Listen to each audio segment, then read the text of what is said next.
Oui, nous sommes très heureux de recevoir sur notre plateau Sébastien Maître. Il est régisseur général, réalisateur, directeur de production, écrivain de la nationalité française. Beauté, Beauté. vous allez bien? Ça va et vous-même? Vous essayez un peu de parler lingala. Si vous voulez, mais je vais être un très mauvais public. Comment se porte la famille, votre famille? Écoutez, ils sont ravis, tout va bien pour l'instant et pourvu que ça dure. Ça fait déjà combien de temps que vous êtes à Kinshasa? Oula, on va dire, moi, la première fois que je suis venu à Kin, c'était en 2009, donc ça remonte à 7 ans quasiment. La première fois que je suis venu là, en fait, c'était pour travailler sur le film Viva Riva de Joe Munga, où je suis arrivé en tant que régisseur général, c'est-à-dire une ancienne vie. Après, vous allez me dire, qu'est-ce que le métier de régisseur général? Parce que c'est un nom qui est relativement barbare. Oui, on va vraiment entrer en profondeur voilà, sur ça. L'idée du régisseur général, c'est la personne qui arrive le premier et qui part en dernier, globalement, et qui est chargée de toute la logistique du tournage. On va vraiment y arriver, mais on voudrait un peu savoir, votre nom c'est Maître? Tout simplement.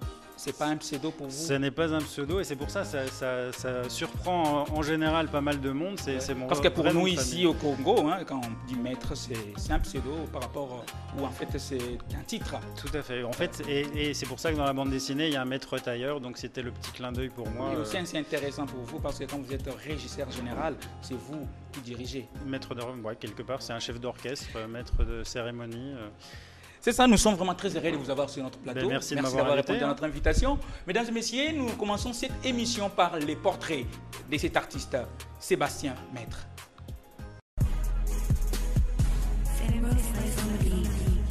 Et aujourd'hui, nous recevons Sébastien Maître, le scénariste de Mbote Kinshasa, article 15. Sébastien Maître, Seb pour les intimes, est un artiste à multiples fonctions dans la production cinématographique.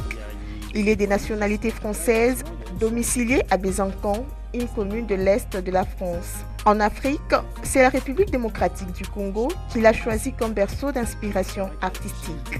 Son choix lui a valu plusieurs sollicitations et réalisations. Sébastien a travaillé comme régisseur général dans de nombreux longs métrages. Il y a entre autres Viva Riva, Kinshasa Kids, Les Rebelles. Pour dire merci à la République démocratique du Congo, Maître lui rend hommage dans son premier scénario de bande dessinée, Mbote Kinshasa, adapté à son court-métrage Debout Kinshasa. Très bien, merci beaucoup Sébastien Maître. Merci Je à rappelle vous. le titre de votre BD Mbote Kinshasa, article 15, sorti chez La Boîte à Bulles et dont les dessins sont signés Cash. Oui, des retours sur notre plateau. Maître Sébastien, vous vous sentez à l'aise qu'on vous appelle réalisateur, directeur de production, écrivain, régisseur général? Alors, on va dire que je suis à l'aise réalisateur, oui, et parce que c'est mon métier. Après, comme j'ai pu en fait expérimenter, on va dire, plusieurs métiers au sein de la famille du cinéma, il est évident que je me sens plus à l'aise dans certains rôles que dans d'autres. Donc, mon début de carrière s'est passé dans la régie générale. Ensuite, il y a eu une évolution vers la direction de production qui est on va dire, la suite logique pour un régisseur. Mais je ne me suis pas épanoui dans ce métier-là parce que c'est le directeur de production, c'est le banquier, on va dire, du film. C'est la personne qui va gérer le budget que lui a confié le producteur. Et je ne me sentais pas à l'aise dans cette activité parce que je ne pense pas avoir suffisamment de compétences. C'est-à-dire il faut être pointu en juridique, il faut être pointu en comptabilité, en finance. Et c'est un rapport, on va dire, aux gens qui est un petit peu basé sur l'argent, puisque en fait le directeur de prod gère cet argent. Donc à chaque fois on vient lui demander mon budget, j'en ai pas assez, ou voilà.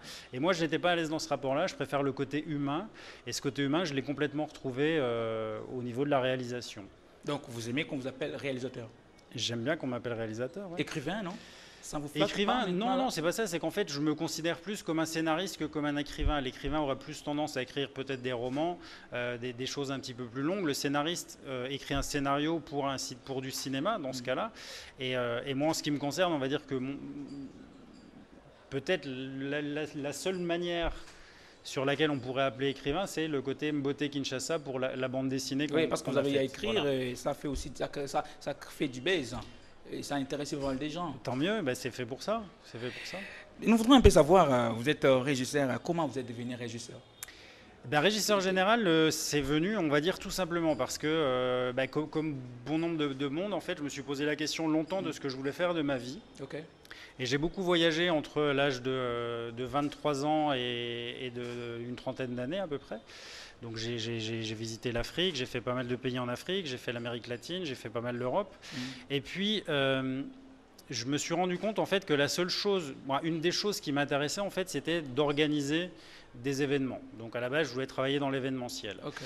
Et puis, petit à petit, quand j'ai habité en Espagne, à l'époque, je travaillais pour une association qui ressemblait un petit peu à l'association de l'Abbé Pierre, c'est-à-dire qu'on récupérait, on vidait des vieilles maisons, on récupérait des meubles, on les retapait, et cette association, en fait, était une association de réinsertion sociale.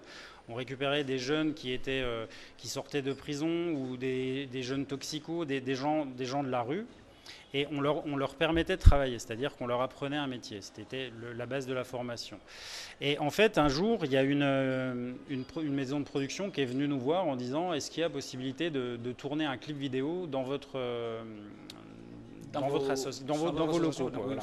Effectivement, le responsable n'avait pas le temps de s'en occuper et m'a demandé de m'en occuper.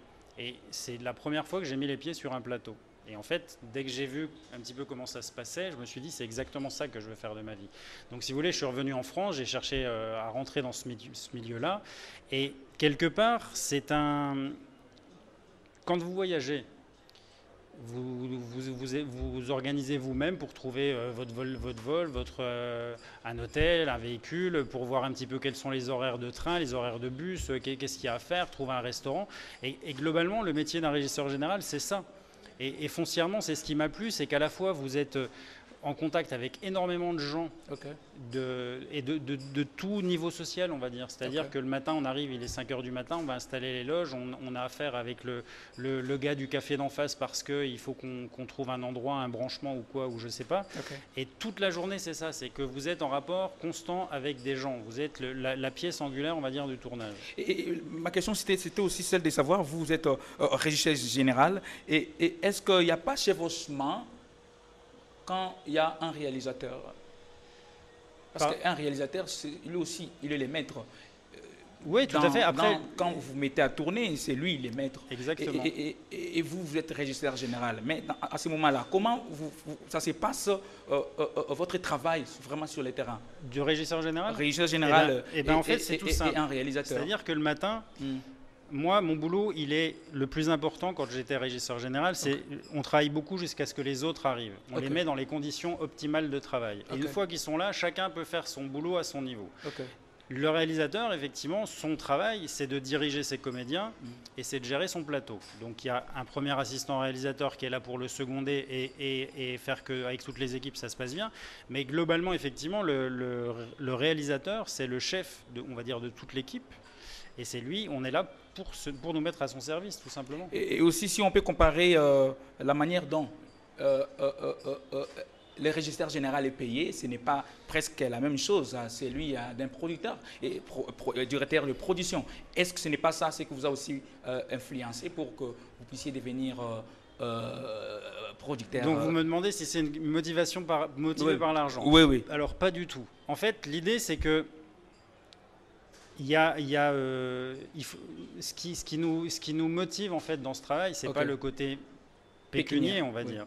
C'est le côté artistique. C'est de travailler. Moi, j'ai toujours choisi mes projets, que ce soit en tant que technicien ou en tant que réalisateur. Le réalisateur, c'est mon projet, c'est moi qui l'ai écrit, donc je l'ai porté. Ça fait 3 ans que je porte cette idée et que maintenant elle est terminée, on la présente au public.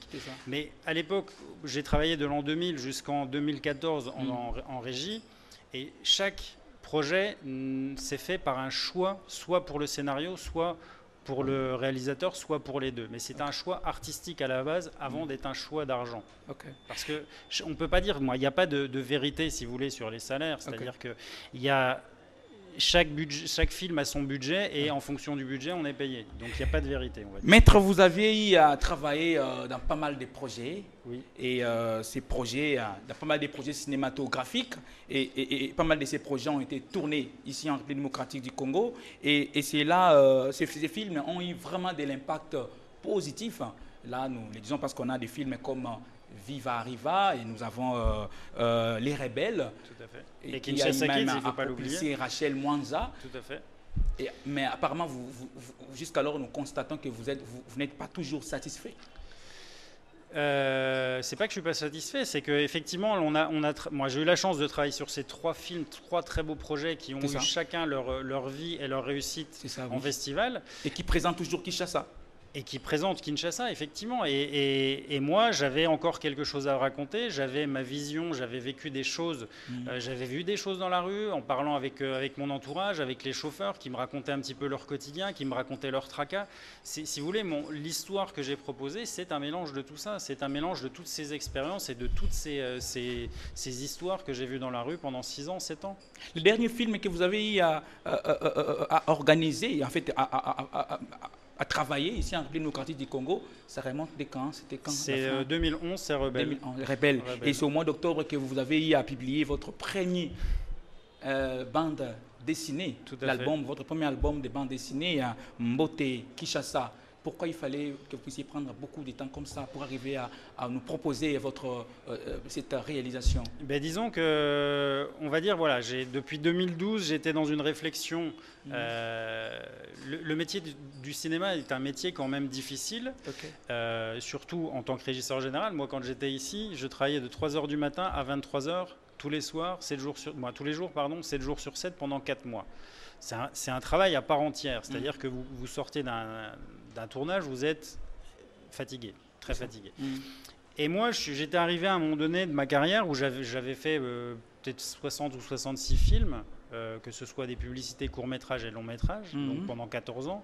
Wow. Et j'étais à un moment donné où je me disais, est-ce que je continue ou est-ce que je change carrément de secteur? Parce que, comme je vous disais, la suite logique d'un régisseur, c'est de passer en production. Moi, je n'étais pas prêt à franchir le pas.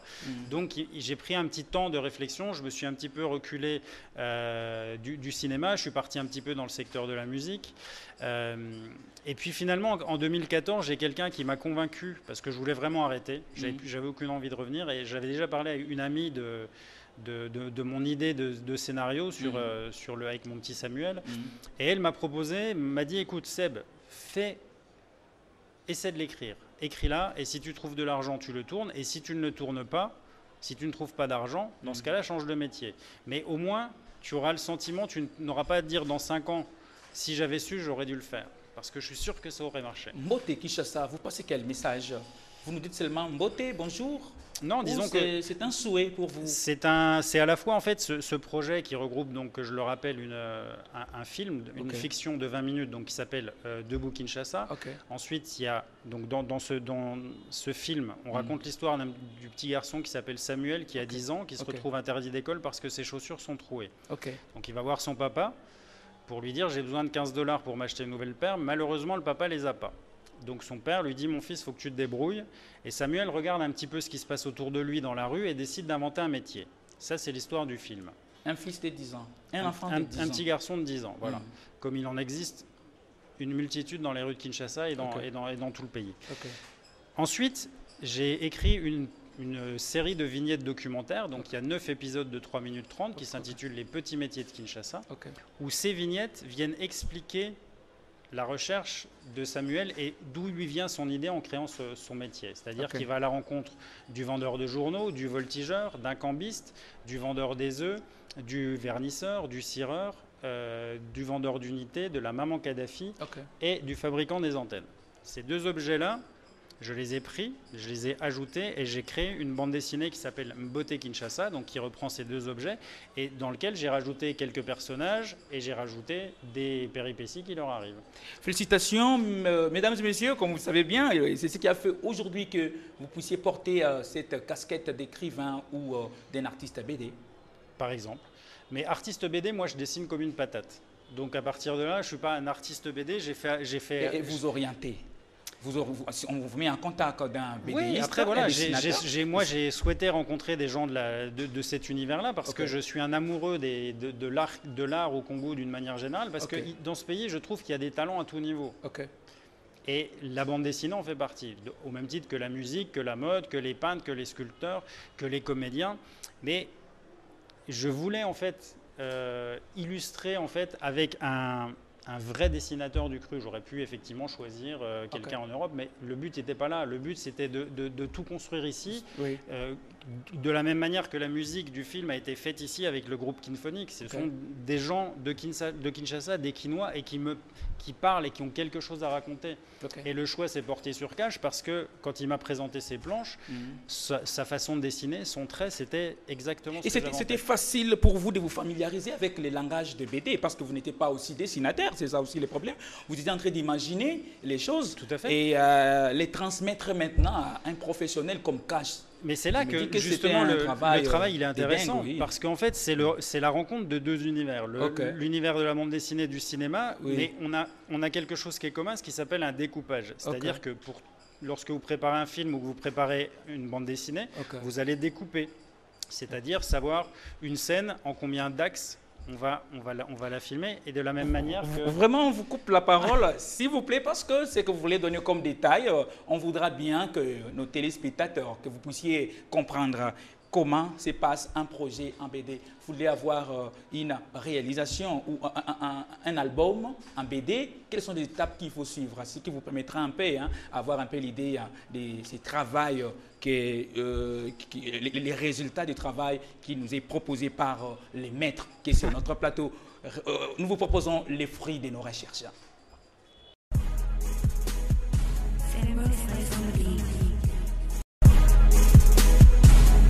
Un artiste BD commence d'abord par trouver les thèmes. Après, il vérifie sur le net s'il n'y a rien de semblable en version bande dessinée. Il faut avoir une idée claire de l'univers dans lequel votre histoire va se passer. L'histoire se raconte dans le temps et dans l'espace.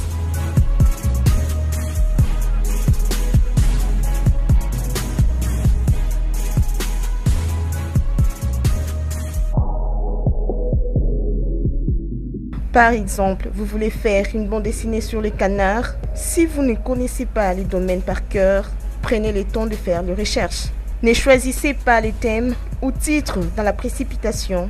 Les titres doivent informer le lecteur à propos de son contenu. Alors, il faut donner un titre qui donne envie de lire la bande dessinée. Après viendra le choix du personnage principal, son physique, son mental, sa tenue ou ses tenues, son vécu, ses capacités et ses accessoires. Bref, les 3 grandes étapes de la bande dessinée sont notamment la conception, la réalisation et l'impression.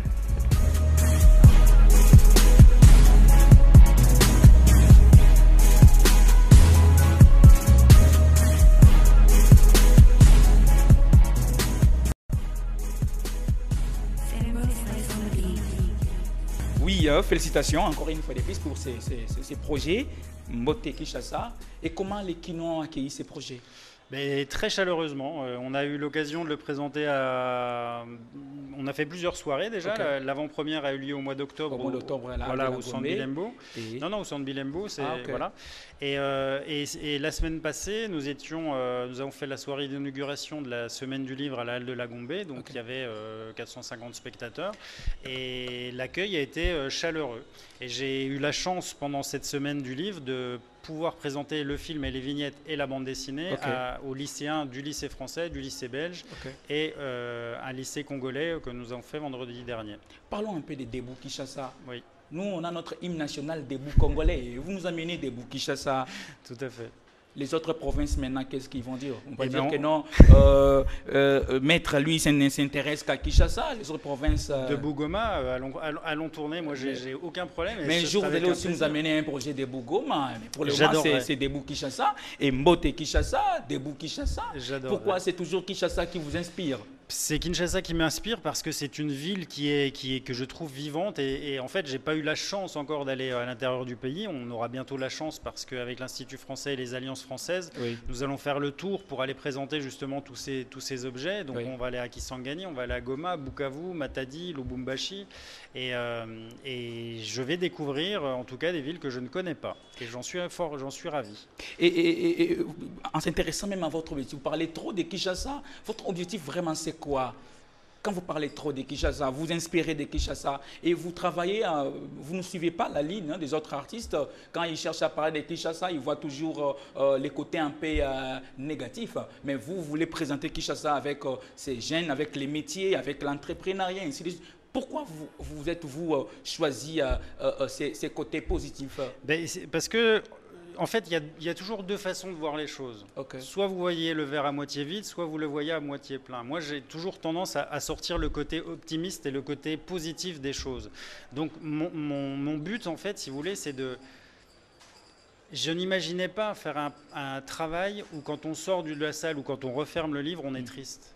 Moi, mon idée, c'était justement d'arriver à rendre les gens joyeux. Le quotidien, je nie pas que le quotidien, il est dur, que ce soit en Europe, ici, chacun a ses problèmes, j'ai mes problèmes et vous avez sûrement les vôtres.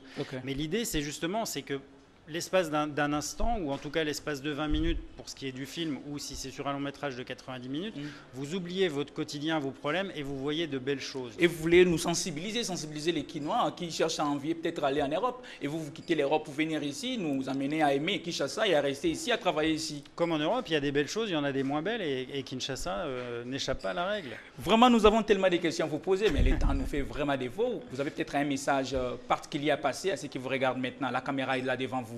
Ben oui, en tout cas, je suis ravi de pouvoir venir vous proposer ce projet, de vous le présenter. J'espère que vous l'accueillerez chaleureusement, comme tous les Kinois m'ont ouvert les bras.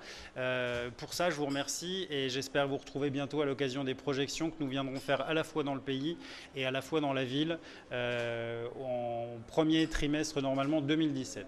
Vous avez peut-être un mot pour cette émission Langage Artistique, cette émission qui vous a reçu aujourd'hui. Qui va passer vendredi. Ça va passer vendredi, et oui. je serai là pour la regarder. Et vous avez un mot pour ça? Comment avez-vous trouvé cette émission? Écoutez, c'était formidable. J'ai pas vu passer le temps. C'est même passé presque, je dirais, un petit peu vite. Donc, vous pouvez me réinviter quand vous le souhaitez. Et j'aimerais surtout, la prochaine fois, je vais essayer de venir avec Yasmine et Samuel. Parce que je pense qu'ils ont aussi... d'une part, vous avez beaucoup de questions. C'est ça, oui. J'ai tellement de questions à poser à Yasmine et l'autre. Et ça sera vraiment intéressant que nous puissions les avoir. Parce qu'on a déjà des artistes que vous cherchez à promouvoir. À promouvoir. Et on pourra effectivement venir avec aussi les Kinphonies qui vont vous parler de la musique et de Cash qui va pouvoir vous présenter son travail. Merci beaucoup, Sébastien, maître. Merci vous êtes maître et dans ce que vous faites, vous dirigez, vous êtes maître, bien que votre nom aussi c'est maître. Je ne sais pas si c'était déjà prédestiné. Non, votre vie n'était pas prédestinée, mais c'est le nom de la famille. Tout à fait. Merci beaucoup, mesdames et messieurs. C'est la fin de cette émission. Si vous avez aimé cette émission, dites merci à la grande équipe de cette émission Langage Artistique. Merci à vous parce que vous étiez vraiment nombreux de m'apporter Sylvia pour suivre cette émission. Nous sommes à la fin. Nous allons nous retrouver la semaine prochaine pour un nouveau numéro. Restez branchés sur cette chaîne intelligente. Au revoir.